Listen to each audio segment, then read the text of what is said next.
if you want to check your EGR solenoid valve, here's an easy test for it. It's held on the top of the engine block right in front of the EGR valve with just one nut that holds on. You can take it off and then disconnect all the vacuum lines, etc. But if you have a 12-volt power supply, that's great. If you don't, you can just do this with a battery, but you just put one lead operating at 12 volts. You put one lead on down inside here. You have two terminals. It doesn't matter which way you put them because it's just a 12-volt power supply. It's a solenoid. So, and then you take the other one, touch the other side. You should hear a click.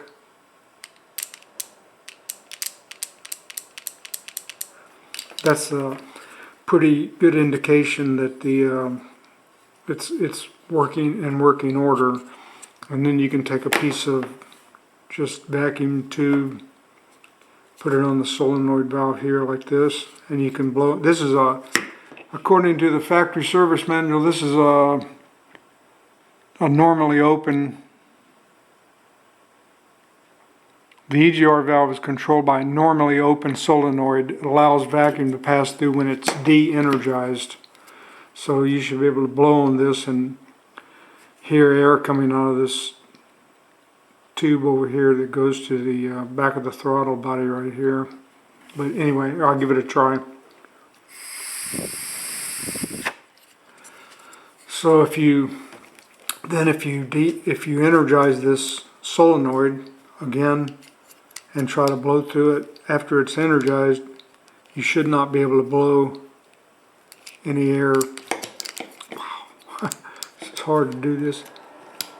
Hold the camera too, but you should not be able to blow through the tube now. Nope. So this solenoid valve is operating the way it was designed to. I'm just still trying to track down why I'm having issues with my car, and I'm just going to go through every single system again and try to sort it out. But I thought I would share that simple test of this solenoid valve. I was going to tell you also, these solenoid valves off of a 1984 Corvette are totally like obsolete. You can't find them.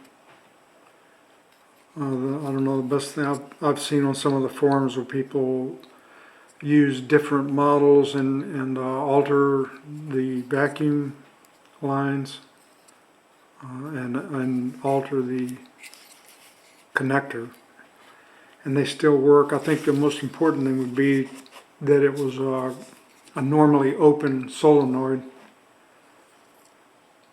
But yeah, these are obsolete. Can't find them. You go to a junkyard, or you might find them on eBay sometimes. They come up for sale, but people want a lot of money for them. But anyway, if you test it and it's working good, this is probably not one of your issues right here. I don't know. I've never heard of one of these failing, but I suppose they could.